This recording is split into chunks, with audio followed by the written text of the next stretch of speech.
So welcome to the channel, where the question is, are you fast enough? Ready? Yeah. All right. Welcome to this episode. And I'm Billy Two Valves, and we're going to kick it off with the first interview podcast with Wayne Lewis Jr., Wayne Lewis Sr., and these guys, they're not only part of the scene, they're preserving it.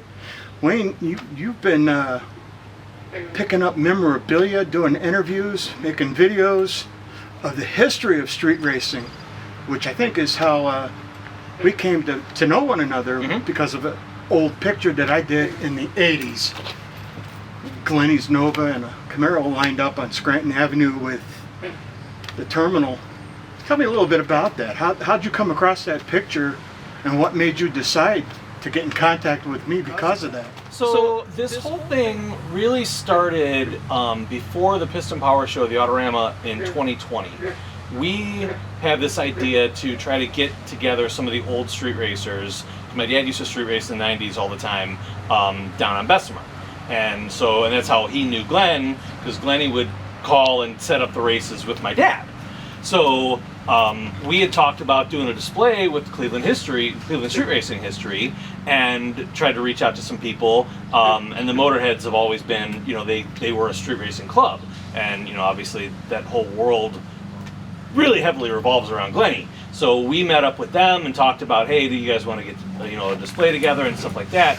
That didn't necessarily happen with the club, but Glenny had brought all these old pictures and let me take pictures of them, and then I made poster boards and stuff for the display, and that was one of the pictures, which is obviously just an iconic one, and now it's kind of recirculates on Facebook and everything like that.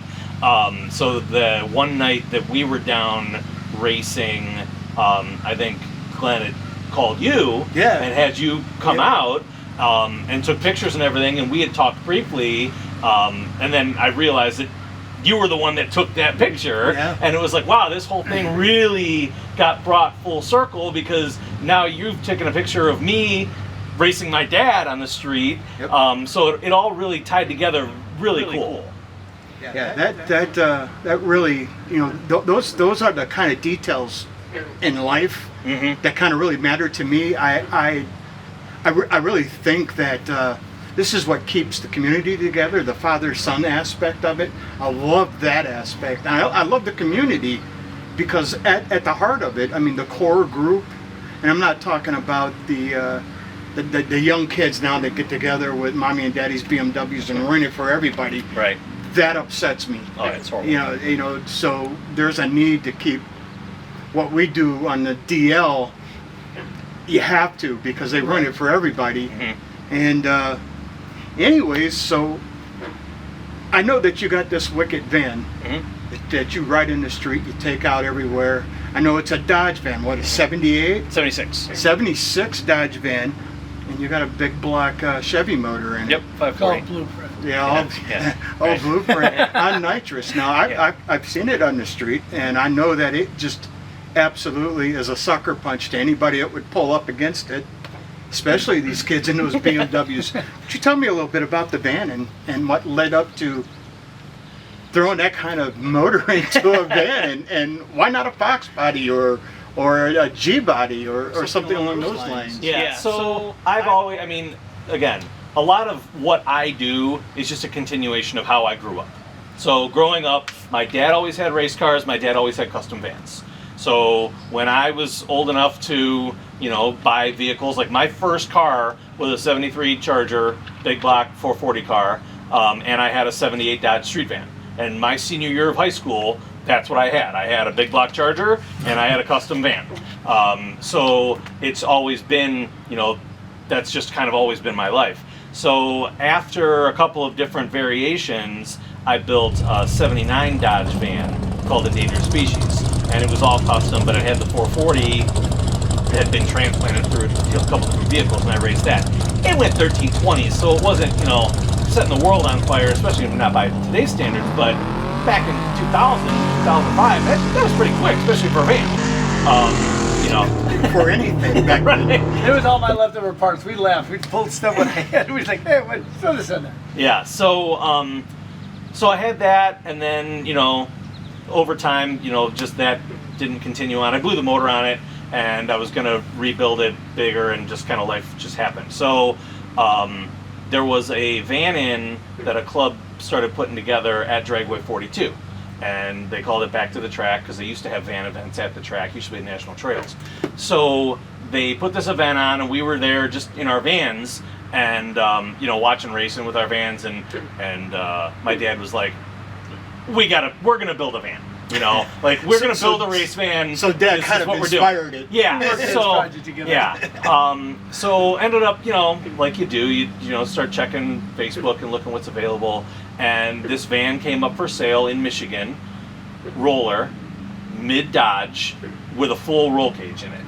And I was like, it's like there was another Wayne that built a van for us. Because I said no racer is going to want a van because it's way too heavy. Right. No vanner wants something with a full roll cage. You can't get in it. Right. So it was perfect for what we do and for what I wanted. And I'm a big safety guy. I mean, you've seen me. I'm on the street. I got my fire suit on. I got my helmet on. That's.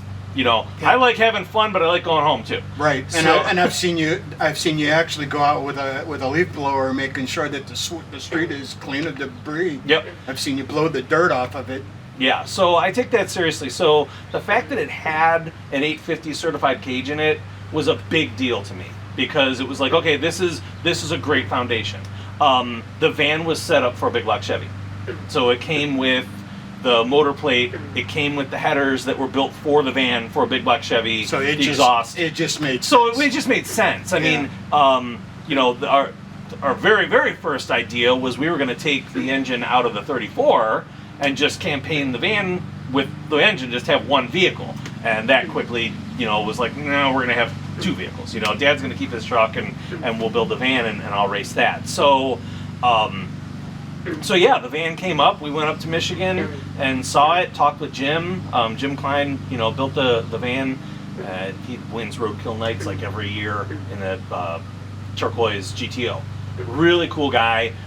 So we went looked at it, came back a couple weeks later with the trailer, brought it home, and then started looking for, what's the plan for an engine. And, went all the different various routes of different things you could do, but just settled on the blueprint because it's done. It comes with a dyno sheet. It had a 3-year warranty, and dollars per horsepower. It made sense. It just made sense. You couldn't do. And you couldn't do a thing's been awesome. Yeah, Impossible. we'd never build a big block Chrysler. 30,000 to build the same motor. without Right. dyno. Yeah. Right. Just couldn't do it. Yeah, I'm running into that affordability thing with. I got to do a 2-valve because I'm a Ford guy. Uh-huh. It's, I'm already $7,000 deep, Mm-hmm. and I haven't even balanced the crank yet. Right. So, Right. Yeah, I know exactly what you're saying, man. Mm-hmm. If $7,000 would have LS swapped this, and I'd have been 800 horse And like Right, this. exactly. But you're right. one of 1,000 people of LS swaps. You're not Yeah. special anymore. You're just Well, another person with an LS swap. I've said it before. These 4.6 2-valves, they're not easy. They're hard, Mm-hmm. and that's why I like it. It's hard. You don't see a 2-valve out there swinging. They're the underdog. Oh yeah. And for sure.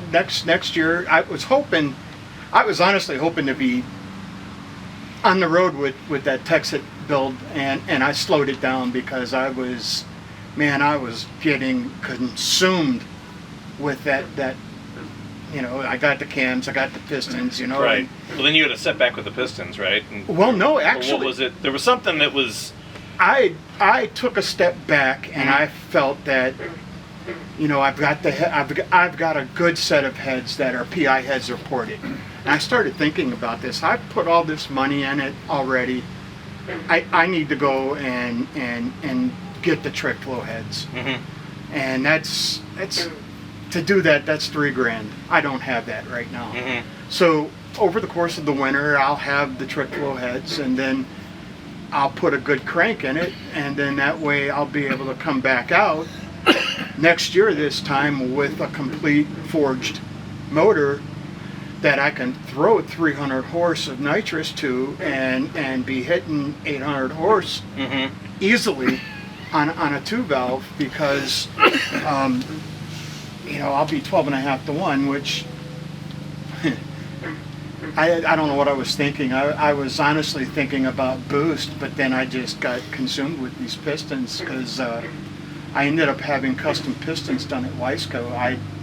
My buddy Fred Reed, his kid, is an engineer there, and I sat down with him. So now I got these 4.6 pistons, man. They're like this. They're tiny. But I got dishes that look like they belong in a big black Chrysler or something. Oh, really? Yeah. The valve reliefs are just humongous, and you got 0.3 of an inch from the bottom of from the top of the ringland to the top of the piston, and they're flat and they're small. They're small chambered heads. It's 41 cc because they've been milled. So that's small. That puts me right at 12.5 to 1. Yeah. So, that's E85. That's a whole lot of it's a whole lot of trouble coming my way. Did you O-ring the block? You gonna O-ring it? Well, the block. That's the story unto itself. I bought a brand new 4-valve 97 Lincoln motor. Never been in a car.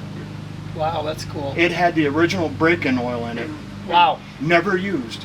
The crank is brand new. The pistons were everything about that motor was unused. So I got all these pieces parts now that I don't know what to do with. We all have that. There's like a cheap pile over there, and there's a man pile over there, and we have the. Yep. But that's next year. So this year, Marketplace seems to be the bane of my existence lately. It's the only reason I got a Facebook. Yeah. I told my kid, man, I like this thing. I'm like watching it every day. I'm like, this thing's cool, I come across a Fox body plate kit from NX. The guy used it for 1 bottle, sprayed 1 bottle's worth, sold it to me for $500. You can't buy that thing for $1,000. Yeah. You're damn right I bought it. Yeah, for sure. So that's what I'm going to do now. Those heads I got, I'm going to put on this bottom end there, and we're going to spray it. 150 horse. If the car goes 12 anything, I'm going to call that a victory, and that's where we're at this year. Yeah, cool. For sure. That's really good. So that's what we're looking at this year. That'd be really good. But anyways, we are at your place, Mr. Lewis, and Wayne. it's Mr. Wayne. Even as old as that, even my dad's Roy. We don't do this thing. Well, I got to tell you, man, I shot a little video of the back of the van, the Hurricane Custom thing. This is outstanding little place you got going on here. How long have you been into the street racing thing? I started driving in '74 and started street racing in '74. In '74? I ran all big block Chryslers, Coronets. That's what I ran. Different variations of pretty much that it was. But once had a '56 Chevy 409, Super T10 crash rings, 4-speed with 557 gears. It was fun. Couldn't go anywhere. It was a straight axle. Every time I took off, the steering wheel just flopped. It pulled out of the edge. It's like, I can't steer it, but it's cool as heck. It's fun. Right, you gotta have those. Yeah, back in the day, there was no safety back then. It's like whatever you put together, there was no parts to get. There's no Flaming River back there. So Wayne said that you were a lot of things on Bessemer. Did you ever come down to Scranton or Third? I did when his mom was pregnant with him at Quigley. She was pregnant, like 5 months pregnant, and we were racing, so he got started early. So Wayne, how old are you? 47. 47. So you probably would have been 5 or 6 years old when I shot that of Glenn. Yep. Yeah. Because it was like that was like 83. Yeah. I'd have been 5. It was like 83 or 84 when I went down there and did that. So, that's that was when I had a lot of heart and I was building a Chevelle at the time, and living at home. And I have I'm an Appalachian guy, and I have a true hillbilly mom. And her ideal of raising a son proper was, son, if you got enough money to build that car, you got enough money to either get out of my house. Right? So fun. one of the two had to go, and I guess the car lost, and That's funny. I love that. And that's why I lost that Chevelle. So, anyways, I don't begrudge Mom for that. My mother is is one of those special people because right now she's laughing at me because of this. Mm-hmm. She goes, "Son, you're an idiot," and I'm like, "Yeah, Mom, that's really encouraging." But I'm so happy. But I am But happy idiots is okay. You know what? That's Happy is happy good. idiot. You can't buy happy. I'm sorry. All the money in the world. I'd never want to be rich. Happy, you can't buy happy. So let's talk about the shot that we mentioned earlier of you and your dad. Yeah. You know, I had stood behind the starter, and I intentionally I had that vision in my head of how I wanted to shoot that, and I was looking at it before I came out here today, and there is literally 100 people behind you guys, and I thought to myself, you know, damn, I revisit these shots, you know, a year later, and they even speak more to me after I see them, and you know, that is a story. That whole scene is a story, man, and I almost like would want to put a soundtrack to that. Yeah. You know, because it has become so iconic to me, you know, and tell me about it. Tell me what you feel about that, because it has become something sentimental to me, just because of you and your dad, that aspect of it, you know, because I had set out to make a statement with it, and I hope that I did. I hope that I did for you and him Oh, yeah. It's more awesome. than anything. That was the picture he always wanted. I always want your van and your race car, my van and race car together, and we're gonna race. I'm like, if you get that shot, because so you see that picture there. Well, he has it set for nighttime. The back of that picture on the back of his van. So the one you took with the two backs, that's what's gonna be printed on the back of his van. So that's how important this was. He had this vision always that we got the two cars. Nighttime, a little bit, taillights on, go. So that was the cool thing about this. That was this shot he'd been waiting for a long time. Years. Because when we first put the van together, before it got painted, we went out to that, you know, driveway 42, and the van in, you know, they had the spectator side, you know, that was all rented out because we camped out for the weekend. So he brought the 34, and we had the van, and we were drag racing through the staging lanes. Backwards. And backwards, like, you know. And I ended up getting in trouble. The guy was like, "Put the toy away." But we had a lot of fun. But we were slideways. We were like stupid for like two 18-year-old kids just having fun. It was awesome. There's a video that my wife had taken of that. So I have like the screenshot from that video. And that was like my favorite one for forever because it was the first time my dad and I had raced.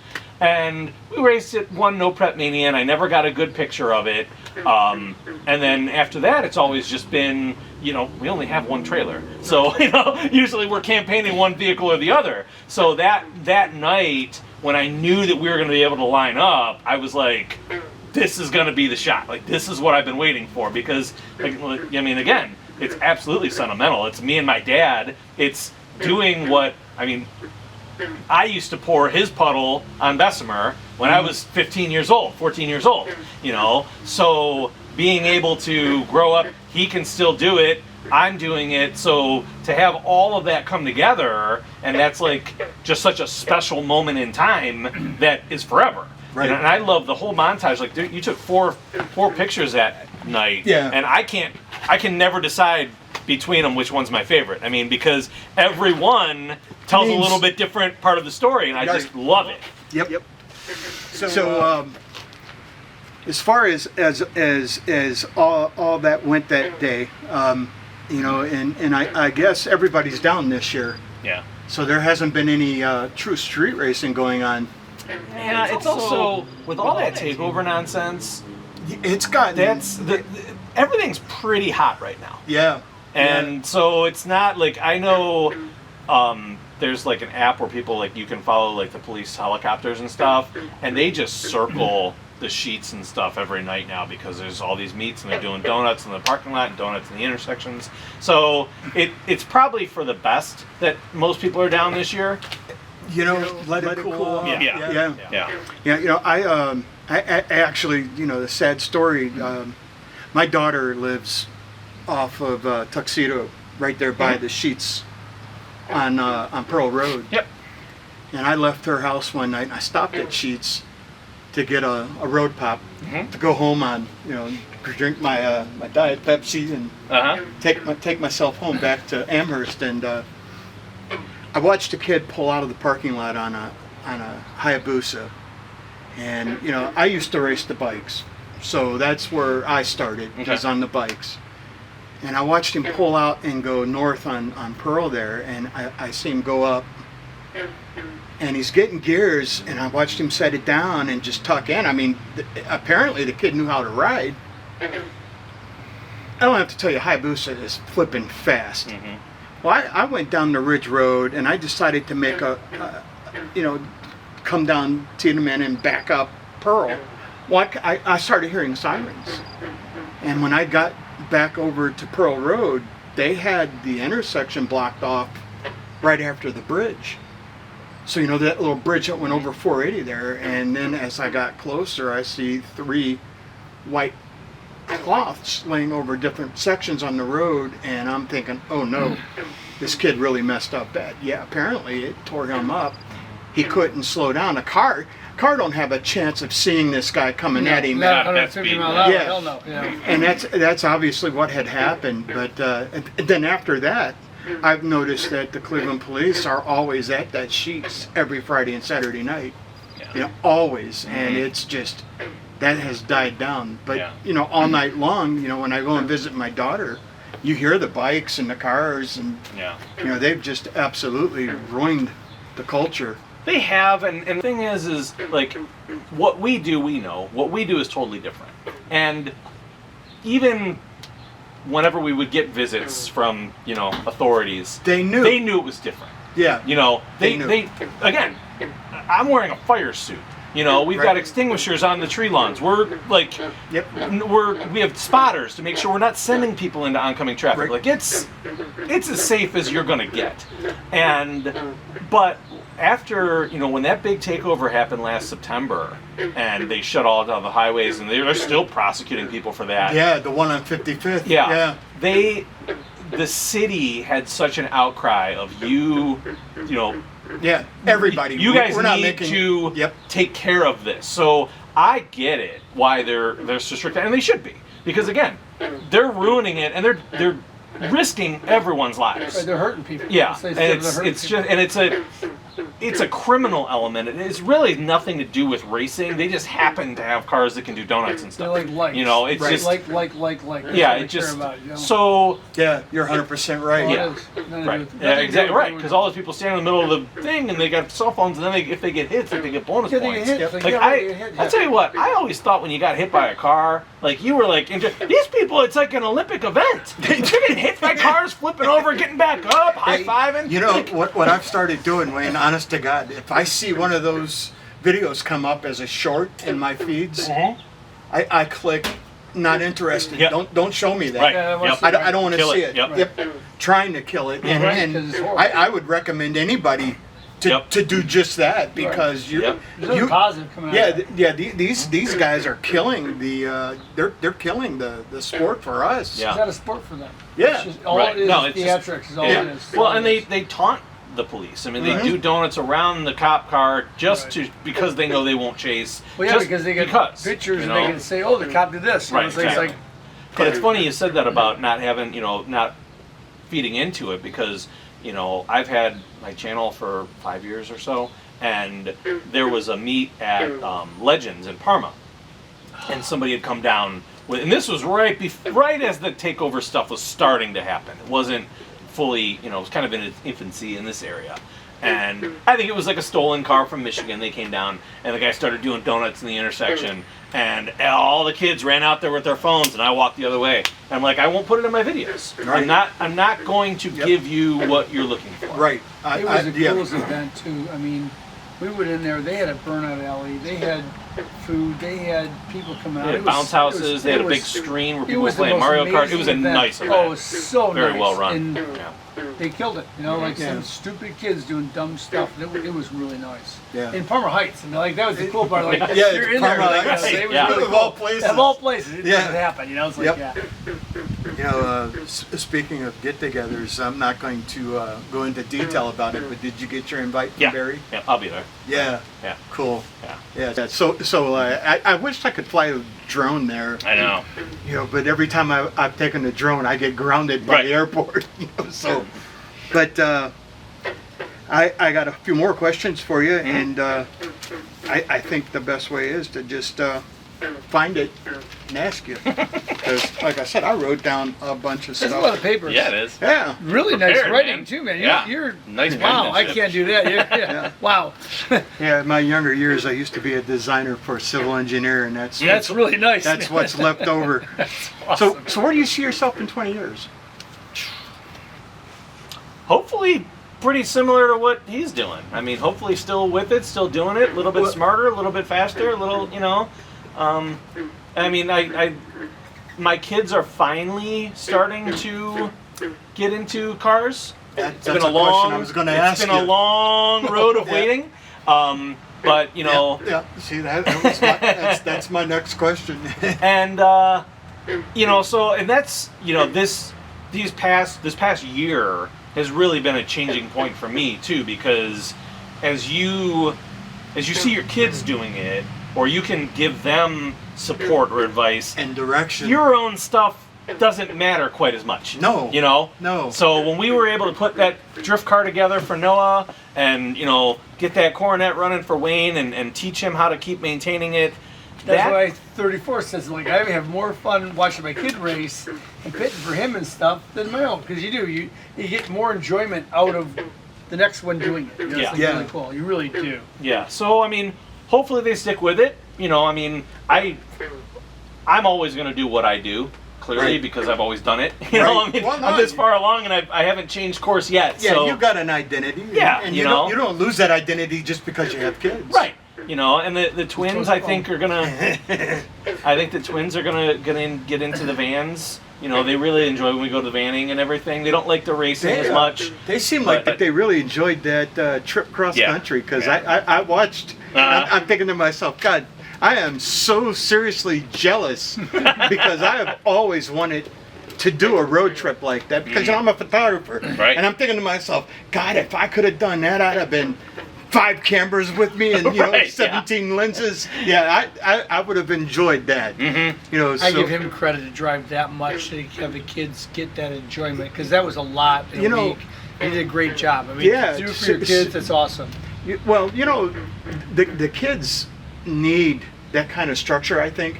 You know, I've only had one kid. You know, I have a daughter, and you know, I was divorced really early in her life. I mean, really early, and I never saw fit to go through that torture again. So I didn't think it would be fair to her, for one, and I've just remained uninterested in marriage. You know, so. You know, in fact, you know, Wiley's getting married in 2 weeks, Oh, that's cool. and you know, I am an officiant. I am legally Oh, that's awesome. ordained Oh, wow. to administer a wedding. So she goes, Dad, and I'm like, Wiley, I'll marry you. And she goes, what do you mean? And I said, I will marry you. Come on, let's do this. My son-in-law, whom. You know, he tells me I'm gay because I seem to have this unnatural like of him. I'm like, you know, Nick, it ain't that I'm gay. You know, because when Wiley first introduced me to him, I'm like this hard ass, like, you know, Wiley, I'm not gonna call him by his name. He's the dude, okay? I'm not gonna call. Within 30 seconds, he was Nick, and then he became son in my phone. So. That's awesome. He's got this Ranger, and what's really cool about it is he's a 4-cylinder. He's a sleeper sucker punch type of guy too, and he's working on. Well, he's got this Garrett turbo for it, and he's another sucker punch. He doesn't. His Ranger sounds like a pissed off tractor. It really does. It sounds like a pissed off tractor, but when it puts 25, 30 pounds of boost together, it's 400 horse in Yeah. your face. That's and fun. That's fun. It's yeah.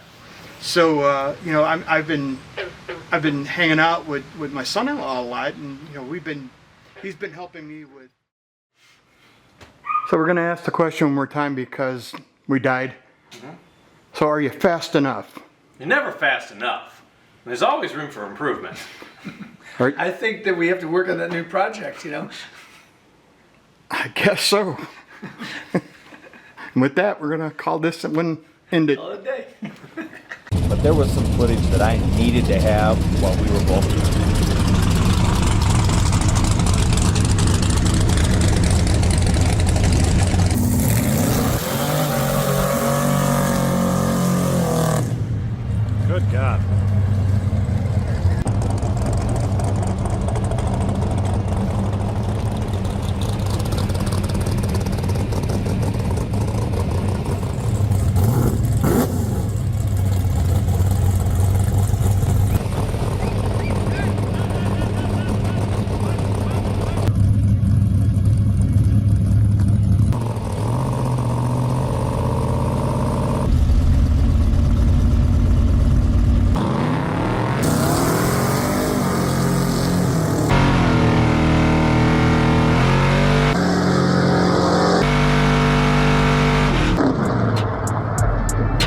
the time I stopped spinning and remembered.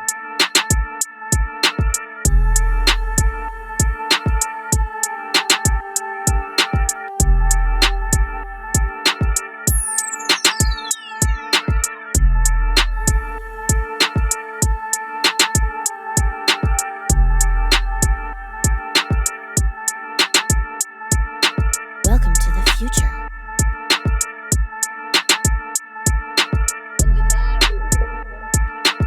East West.